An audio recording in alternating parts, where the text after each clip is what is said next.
Hi hello నమస్తే welcome back to my channel smiley Vijaya. చేపల పులుసుని నేను ఎలా చేస్తానో చూపిస్తాను. ముందుగా చేప ముక్కల్ని చిల్లులు గిన్నెలో వేసుకోవాలి. ఈ ముక్కల్ని ఆల్రెడీ మా హస్బెండ్ క్లీన్ చేయించుకొచ్చారు. అయినా వాళ్ళు క్లీన్ చేసినా కానీ మళ్ళీ మనం క్లీన్ చేసుకోవాలి కదా. ఆ చేప ముక్కల్లో కొంచెం ఉప్పు వేసుకొని ఇలా చూపిస్తున్న విధంగా క్లీన్ చేసుకోవాలి. వాటర్ పోయకుండానే క్లీన్ చేసుకోవాలి ఫస్ట్. ఇప్పుడు దీనిలోకి వాటర్ పోసుకోవాలి. ఇలా వాటర్ పోసుకొని నీట్గా క్లీన్ చేసుకోవాలి.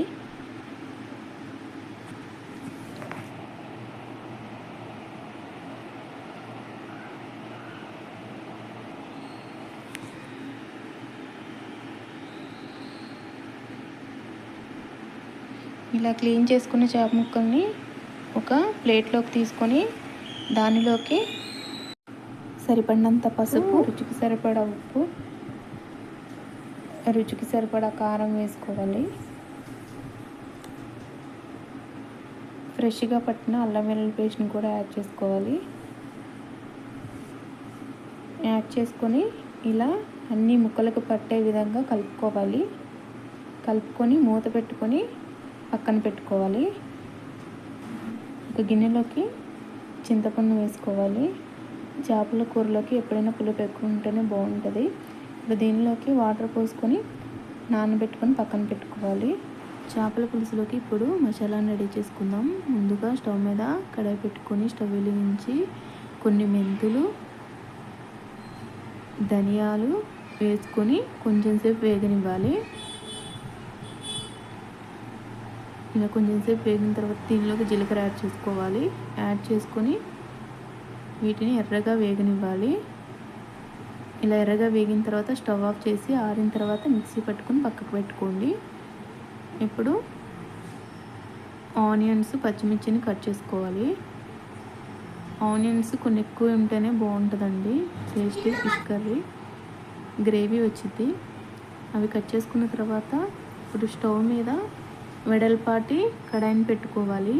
ఫిష్ కర్రీకి ఇలా వెడల్పుగా ఉంటే ముక్కలు విరగకుండా మంచిగా ఉంటాయి. ఇప్పుడు సరిపడినంత ఆయిల్ వేసి ఆయిల్ హీట్ అయ్యాక మనం కట్ చేసి పెట్టుకున్న ఆనియన్స్, పచ్చిమిర్చి వేసుకొని దానిలోకి కరివేపాకు కూడా వేసుకొని కొంచెం సేపు మగ్గనివ్వండి.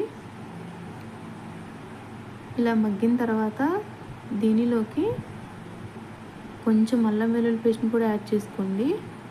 యాడ్ చేసుకొని కొంచెం సేపు వేగనివ్వండి.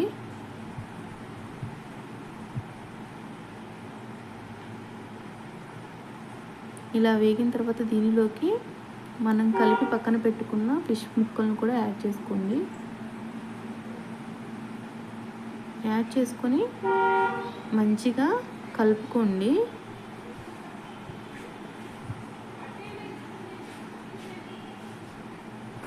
ఇలా మంచిగా కలుపుకొని ఒక 5 నిమిషాలు నూనెలో వేగనివ్వండి.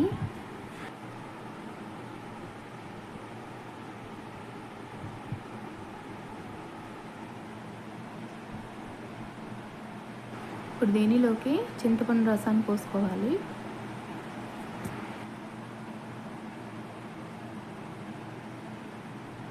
ఇలా ముక్క మునిగిందాక చింతపండు రసాన్ని పోసుకొని మొత్తం కలిసేలాగా ఒకసారి కలుపుకోండి.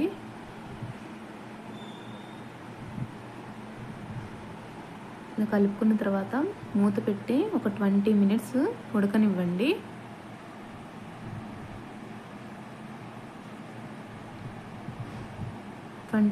తర్వాత ఒకసారి మూత తీసి మనం ప్రిపేర్ చేసుకొని పెట్టుకున్న మసాలాని ఒక స్పూన్ యాడ్ చేసుకోవాలి.